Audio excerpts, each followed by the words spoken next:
What's up, everybody? Welcome to Under the Arc Sports. I'm Eric Hobbs, and today we're going to take a look at Missouri's 52-24 win over Louisiana Tech on Thursday night.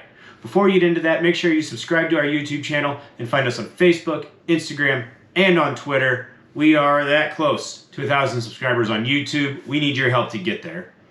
Right, so Missouri, Thursday night, won by 4 touchdowns, and that was despite a slow start that we'll talk about. If you're going to analyze this game, I think you have to start with the Missouri defense, specifically the run defense. Missouri's run defense gave up 11 yards rushing to Louisiana Tech. That is fantastic. There's no other way to describe it. That's great.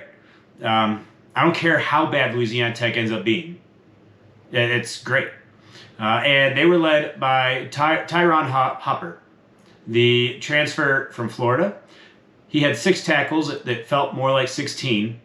He had a pick, and he had a sack. He was everywhere. He was exactly what Missouri was hoping he could be. He was the player that he was against Missouri last year. So if he can be like that consistently, Missouri's defense is going to take a big step forward. I also wanted to point out that the aggressiveness level under new defensive coordinator Blake Baker was very evident. You saw defenders flying to the football, gang tackling. What's that mean? 1, the increased aggressiveness in terms of more guys just going straight to the ball. That's a good thing. If a ball carrier makes one guy miss, instead of having 10 yards of open field in front of him, he's got another 3 or 4 defenders right in his face. So that is good. Part of that aggressiveness is turnovers. There was an increased emphasis on finding ways to create turnovers. Well, Missouri, not so good last year. On Thursday, they had 3 turnovers in the first half, 3 interceptions. A 4th one was waved off by a penalty. So, fabulous in that regard there. For the defense, though, I will point out Trajan Jeffcoat did not register a tackle or a sack or anything. His name is not in the box score. So, there's 2 ways to look at that. And I guess the more optimistic view is Missouri gave up 11 yards rushing and had 4 sacks, and Trajan Jeffcoat didn't do anything. That's good. That's good. You assume Jeffcoat would be a part of that. The other way to look at it is, wait a minute, Jeffcoat did not do anything against Louisiana Tech? What's going to happen when Missouri relies on him more, when they need him more against stiffer competition? That's kind of the view I take. I don't know if that's me being pessimistic or just more realist or what. But that's kind of what I'm looking at is, okay, if Missouri's playing Kentucky or Tennessee or Carolina or Georgia even, they're going to need Trajan Jeffcoat to be a factor, to be as high-performing as this defense can be. So that's a thing that I think Missouri needs to look out for. But overall, the defense, great. I'm curious to see how they'll do against stiffer competition, but a fabulous first step for the defense. When you take a look at the offense, I think the first place fans want to go is Luther Burden. The box score does not jump out at you. 3 catches, 3 carries, less than 100 yards total offense. But every time he touched the ball, it was exciting. His first touchdown was from, 7 yards out. He made 4 guys miss. That was an elite play. I also really liked seeing him in the Wildcat. I think that's creative. I think that is going to make defenses hesitate a lot, especially if the handoff is in a jet sweep type motion to Dominic Lovett. Lovett performed exactly as Missouri fans have been waiting for him to perform. Just getting him the ball in space and letting him just run around everybody and say, sorry guys, I'm faster than you. Try and catch me. And that's what he did. He's got the speed to do that against a lot of teams, including SEC teams. So that's something that, seeing this happen for the first time, even if it's against Louisiana Tech, that's good. As far as running backs go, I'd say that Nate Peat has established himself, in my opinion, as probably Mizzou's #1 back. For the offense to work on, Brady Cook. He was a game manager. He did not go out and win the game by himself. He allowed the playmakers around him to do their thing, but only to an extent.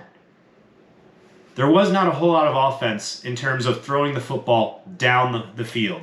I know on one play, Luther Burden absolutely torched the corner on him. Would have been a 40, 45-yard touchdown. Instead, the ball was woefully underthrown. At about the 10-yard line, Burden had to stop, and then he got tangled up with the corner, and it fell incomplete. Other throws, just not accurate. So that's something for Brady Cook to work on. That said, he only had the one interception, which was off of Burden's hands. I would say that one is more on Luther Burden than it is on Brady Cook. Cook, yeah, he probably didn't need to throw it as hard as he did. It was a crossing route like 8 yards away from him. But at the end of the day, it hit the receiver in both hands. So it's tough to get too mad at Cook for that. Tight end. Tyler Stevens had 2 receptions.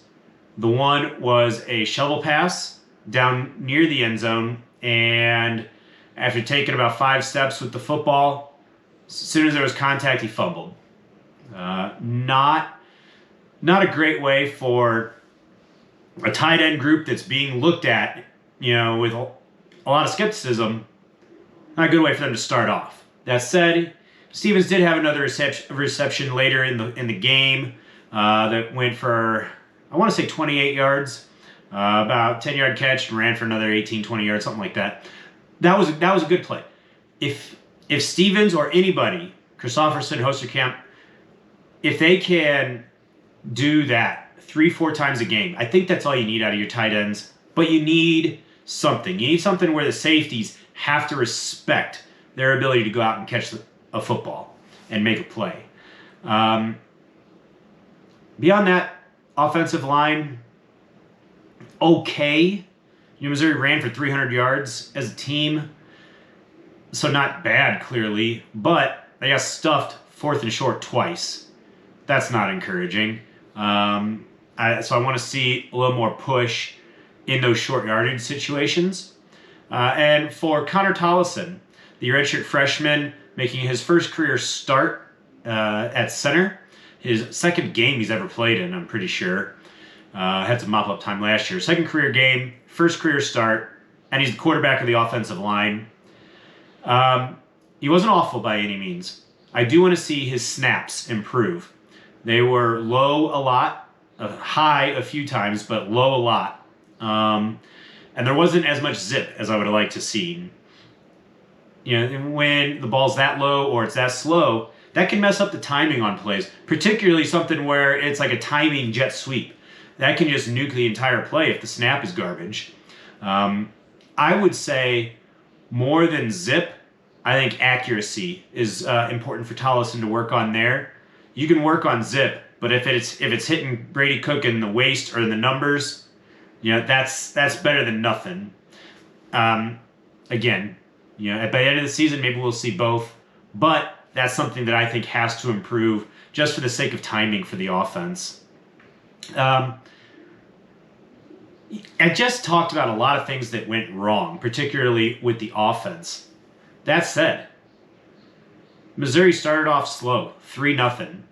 Chalk it up to the first game jitters, chalk it up to not taking Louisiana Tech seriously, whatever.